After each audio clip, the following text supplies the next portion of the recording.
The Mitsubishi Ki-30, or Army Type 97, also known by the Allied codename of An, was a light bomber operated by the Imperial Japanese Army. It saw service in the late 1930s during the Second Sino-Japanese War, and it was operated quite extensively during the first year of the Pacific campaigns of the Second World War. In the mid-1930s, the Japanese Army began an ambitious expansion and modernization program of its air force. By the spring of 1936, prototypes had been built for a new fighter, reconnaissance aircraft, and heavy bomber, leading to the production of the Nakajima Ki-27, Mitsubishi Ki-15, and the Mitsubishi Ki-21 respectively. There was still a need for a new light bomber though, as the current Mitsubishi Ki-2 and Kawasaki Ki-3 were either old and clunky, or old and woefully unreliable. The Army therefore issued instructions for both of those companies to supply a potential replacement. Their requirements included a top speed of at least 400 km per hour, a climb to 3,000 meters in 8 minutes, a maximum bomb load of 450 kilograms, and the ability to dive bomb at angles of at least 60 degrees. Mitsubishi's response to this was the Ki-30, designed by engineers Kawano, Oki, and Mizuno, working under Colonel Komamura. It was originally submitted as a cantilever monoplane with a fully retractable undercarriage. However, early wind tunnel experiments revealed that the performance gain in reduced drag was offset by the increased weight and complexity of the undercarriage, and so the design was finalized with a fixed spatted undercarriage instead. It was to be equipped with a hydraulically operated bomb bay. This could accommodate 20 15-kilogram bombs, or 6 50-kilo bombs, 3 100-kilo bombs, or a single 250-kilo bomb. For a maximum bomb load, 100 or 50-kilogram bombs could also be suspended on underwing mounts. To facilitate the internal bomb bay, a mid-mounted wing was chosen, but this had two trade-offs. One, it meant that the fixed undercarriage had to be quite tall, which added weight and drag, and two, the pilot and rear gunner were separated at each end of the bomb bay, which made communication impossible without equipment. But this was considered an acceptable compromise, and the two cabins were enclosed under a single long greenhouse canopy.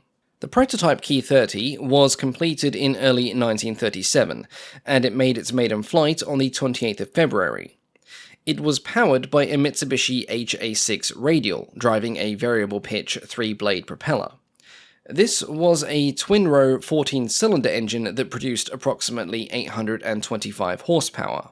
This aircraft was followed by a second prototype the following month, this time powered by a Nakajima HA5, which was also a twin-row 14-cylinder radial. Both engines were viable power plants, but it was the Nakajima that was chosen as the main engine for the production line. This was partly because it was more powerful, at 950 horsepower, and partly due to an Army directive that unified engine development, eliminating overly similar types. And because Mitsubishi had received more contracts to produce aircraft, Nakajima was given the consolation of producing this major engine. Both prototypes had met, or even exceeded, the Army's expectations, with the second reaching a top speed of 426 km per hour at 4,000 meters.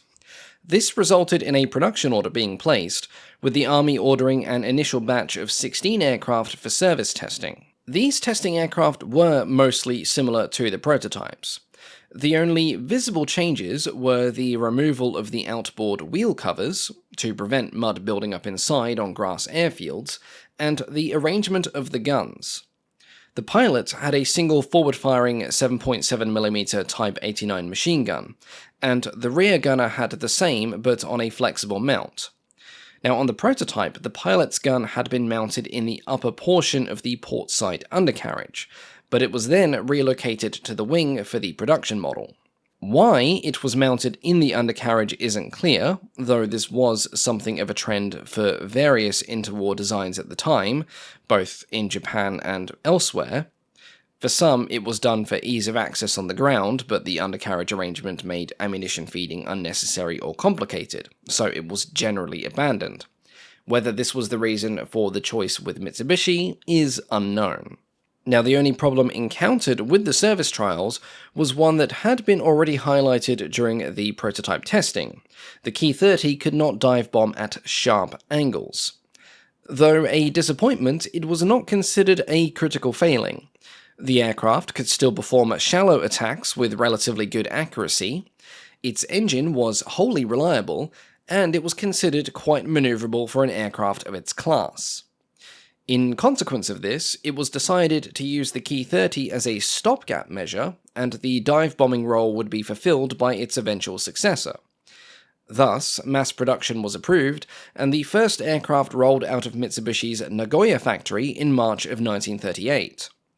Eventually, 618 would be built by Mitsubishi, plus an additional 68 by Tachikawa at the 1st Army Air Arsenal. The Ki-30 would be joined in service by its rival, the Kawasaki Ki-32. However, the Kawasaki design was held up with engine problems, and its entry into service was delayed by 12 months. These problems would persist, and even though more Ki-32s would eventually be built, it would be the radial-engined Ki-30 that would have the more successful career overall. Like many Japanese aircraft of its day, the Ki-30 would see extensive use in the war against China. The first combat units to receive them were the 10th Sentai, or Squadron, stationed in Manchuria, and these were quickly followed by the 30th and 31st. Eventually, the Ki-30 would be operated by approximately 9 frontline squadrons and 2 reconnaissance squadrons.